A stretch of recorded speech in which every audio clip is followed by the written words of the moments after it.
আসসালামু আলাইকুম। কি একটা দুর্দান্ত ম্যাচ হলো।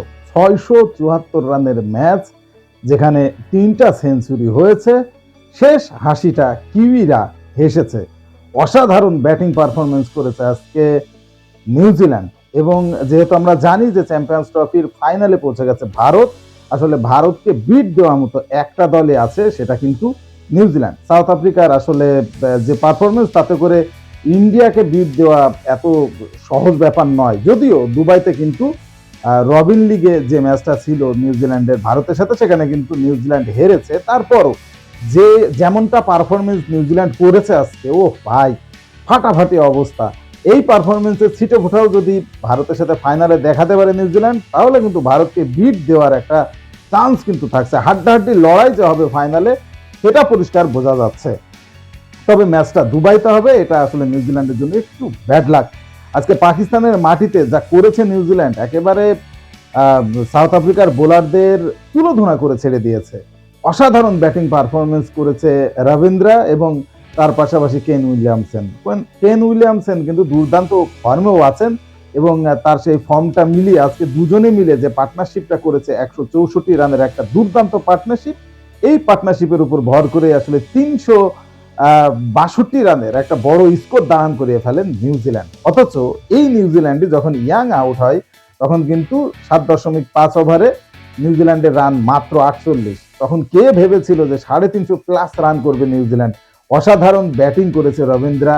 ১০১ বলে ১০৮ রানের একটা ঝকঝকে সেঞ্চুরি তিনি উপহার দিয়েছেন, এবং সেমিফাইনালের মতো এত গুরুত্বপূর্ণ একটা ম্যাচে। সেই সাথে কেন উইলিয়ামসন মাত্র ৯৪ বলে ১০২ রান করেন তিনিও। কিন্তু আসলে এই দুইজনের উপরই নিউজিল্যান্ডের ভরসা ছিল, তারা সেই প্রতি রানটা দিয়েছে। এবং শেষের দিকে মিচেল এবং ফিলিপস দুজনে আসলে ১ রানের জন্য হাফ সেঞ্চুরি মিস করেন। তবে ফিলিপসের ইনিংসটা একেবারে বিধ্বংসী ছিল, মাত্র ২৭ বলে ৪৯ করেছে ফিলিপস।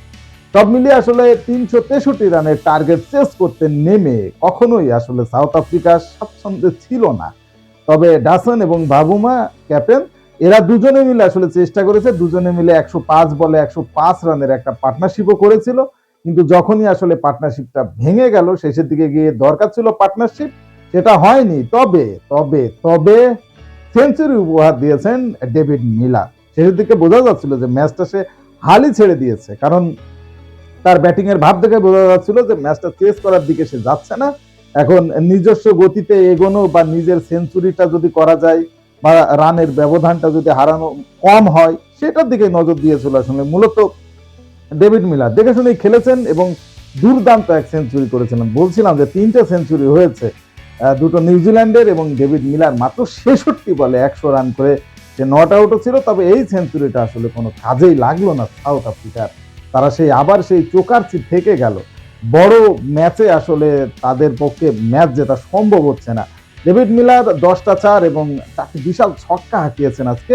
দর্শকরা আসলে মজা পেয়েছে, আনন্দ পেয়েছে, তাদের টাকা ওসুল হয়েছে। যেখানে ৬৭৪ রানের একটা ইনিংস এবং ডেভিড মিলার যেখানে আসলে সেঞ্চুরি করেছেন শেষ পর্যন্ত, সব মিলিয়ে আসলে দর্শকদের টাকা ওসুল। কিন্তু সাউথ আফ্রিকা আবারও আসলে তারা পরাজিত হলো, এবং বড় মঞ্চে গিয়ে তাদের আসলে ফাইনাল খেলাটা হলো না। বাবুমা ৫৬ করেছেন, একটু দৃষ্টিকটুই। যেখানে ৩৬৩ রান টার্গেট চেস করবেন আপনি, সেখানে বাবুমা ক্যাপ্টেন হয়ে ৭১ বলে কিভাবে ৫৬ রান করে, মাথায় আসে না আমার।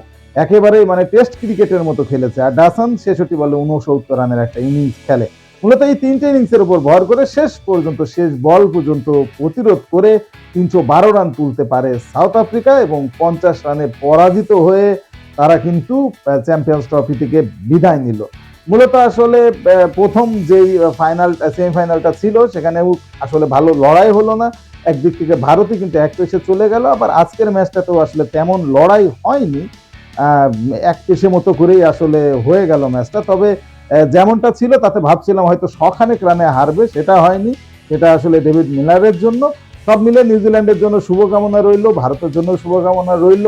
এখন ভারত এবং নিউজিল্যান্ডের মধ্যে আসলে হাড্ডাহাড্ডি লড়াইটা আমরা দেখার অপেক্ষায় আছি, এবং এই দুটোই যে বেস্ট দল সেটার প্রমাণ তারা দুজনেই দিয়েছে। দুর্দান্ত পারফরমেন্স করে কিন্তু দুটো দল ফাইনালে গেছে। এখন ফাইনালে আসলে কি অবস্থা হয় সেটাই দেখার বিষয়। ফাইনালে কোন দল জিতবে, আপনার প্রেডিকশন কি, কমেন্টসে জানান। স্পোর্টসের সর্বশেষ আপডেট জানতে স্পোর্টস ভিউয়ার চ্যানেলটি এক্ষুনি সাবস্ক্রাইব করে বেল আইকন বাজিয়ে দিন। ধন্যবাদ।